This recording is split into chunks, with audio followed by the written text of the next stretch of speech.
ಬರಗೂರು ಮೇಷ್ಟ್ರು ಯಾವುದೇ ನಮ್ಮ ವಿದ್ವತ್ ವಲಯದಲ್ಲಿ ಯಾವುದೇ ಗುಂಪಿಗೆ ಸೇರಿದವರಲ್ಲ. ಅದು ನನಗೆ ವಿಶೇಷವಾಗಿ ಅದರಿಂದ ಅವರನ್ನು ಅರ್ಥ ಮಾಡಿಕೊಳ್ಳೋದಕ್ಕೆ ಏನು ಕಷ್ಟ ಆಗಿದೆ. ಅದೇ ಪ್ರಕಾರ ಡಾಕ್ಟರ್ ಚಂದ್ರಶೇಖರ್ ಕಂಬಾರ್ ಅವರು ಕೂಡ ಯಾವ ಗುಂಪಿಗೂ ಕೂಡ ಸೇರಿದವರಲ್ಲ. ಅವರು ಬೇಸ್ಟಾಗಿ ಇವತ್ತು ಇಡೀ ನಮ್ಮ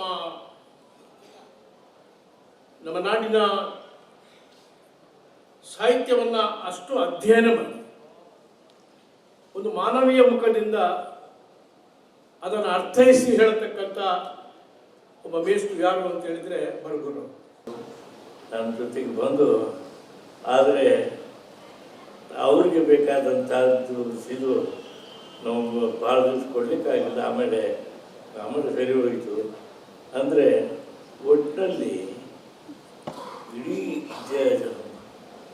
ಬದುಕಿನ ಸಮಯದಲ್ಲಿ ನಾವು ಕೂಡಿ ಯೋಚನೆ ಮಾಡಿದ್ವಿ, ಕೂಡಿ ಬೇಕಾದಷ್ಟೆಲ್ಲ ಕೆಲವು ನಿರ್ಧಾರಗಳನ್ನು ತಗೊಂಡಿದ್ದೀವಿ. ಹೀಗಾಗಿ ಅಂಥ ಒಬ್ಬ ಸ್ನೇಹಿತ ಇವತ್ತು ಇಷ್ಟು ದೊಡ್ಡವನಾಗಿ ಈ ಸ್ಥಿತಿಗೆ ಬಂದಿದ್ದಾರೆ ಅನ್ನೋದು ನಮಗೆ ಬಹಳ ಸಂತೋಷ. ನಿಮ್ಮೆಲ್ಲರನ್ನೂ ಸಹ ಕೃತಜ್ಞತಾಪೂರ್ವಕವಾಗಿ ನೆನಪಿಸ್ಕೊಳ್ತೇನೆ ಮತ್ತು ನಿಮಗೆ ನಮಸ್ಕಾರಗಳನ್ನು ಹೇಳ್ತೇನೆ. ನಾನು ಹೆಚ್ಚೇನೋ ಆಸ್ತಿ ಮಾಡಿದವನೇ ಅಲ್ಲ. ನಾನು ಏನಿದ್ರು ನನ್ನ ಬಯೋಡೇಟಾದಲ್ಲಿ ಸೇರಿಸ್ಕೋಬೇಕಾಗಿರೋದು ಏನಂದರೆ ಆಸ್ತಿ ಅನ್ನೋದರ ಪಕ್ಕದಲ್ಲಿ ನಾಸ್ತಿ ಅಂತ ಸೇರಿಸ್ಕೋಬೇಕಾಗಿರೋದು. ಹಾಗೆ ಬೆಳೆದು ಬಂದವನು ನಾನು. ನನಗೆ ಆಸ್ತಿ ಹೆಚ್ಚಿಲ್ಲ, ಸಂಪತ್ತಿಲ್ಲ.